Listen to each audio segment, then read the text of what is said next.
degmada Guraceel magaalada Guraceel xaaladeedu hadda kulay way kacsan tahay oo madaafiic baa la isku idaarsanaya magaalada waxa inta badan gacanta ku dhigay ciidamada dawladda federaalka Soomaaliya qaybahooda kala duwan waxaana ciidamadu ay markaas hadda ay xabad isku idaarsanayaan labada dhinac aaga jaamacadda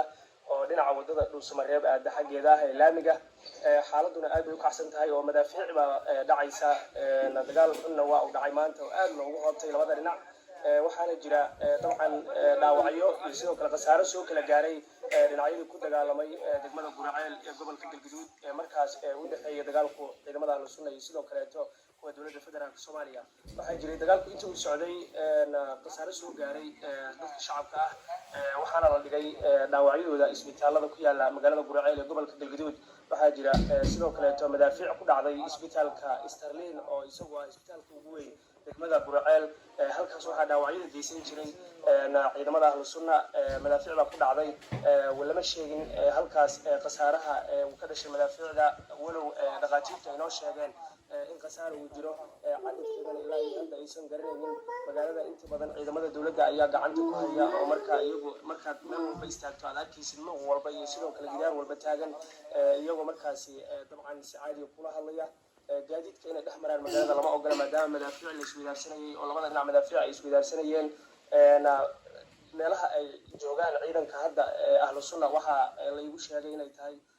jaamacadda iyo sidoo kale isbitaal Xuleyd meesha la yiraahdo isbitaalka Sterling gaaridiisa oo hadda xabadu ay ka sii dhacayso laakiin inta kale oo dhan ciidanka dawladda federaalka Soomaaliya ayaa haysta oo meel walba jooga marka laga reebo meelaha sadda aan sheegay hadda in la hadlayaan waxay xabadu hadda ka sii dhacaysaa xaafadda ugaaska meel yiraahdo oo dhinaca Dhuusamareeb xageeda markaad ka soo galayso xaafadda ay ku taalo waxaa jira dhaawacyo badan oo isbitaalada la geeyay dad shacab ah isugu jira dadka dhaawacmayna waxa ay u badan yihiin dhalinyaro iyo sidoo kale dad caadi ah magaaladuna hadda xamaasadeedu ay kacsan tahay madaafiicda la tuuray waxay markaas iyagu ay waxyeelo gaarsiiyeen guryo iyo sidoo kale baqaaro iyo kaalmo shidaal oo maanta madaafiicda dhacay gubeen oo xitaa markaad magaalada gudaha u gasho aad arkaysid meelaha gubanaya marka hadda eriyalka jaamacadda ayaa xabadu ka socotaa oo halka difaac weyn baa dabcan ahlusunnada u yaalay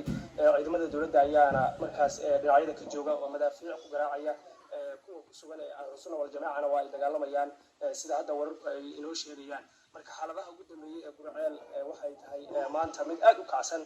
dagaalkuna kulay madaafiic ayuu isku bedelay inkastoo dagaalkii xooganaa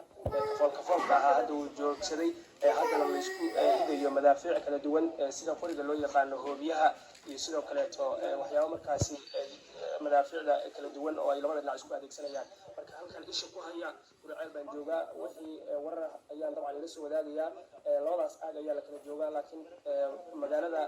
inta badan gacanta waxa ku haya ciidamada dawladda federaalka Soomaaliya ahlu sunnana meelaha ay ka joogto waa jaamacadda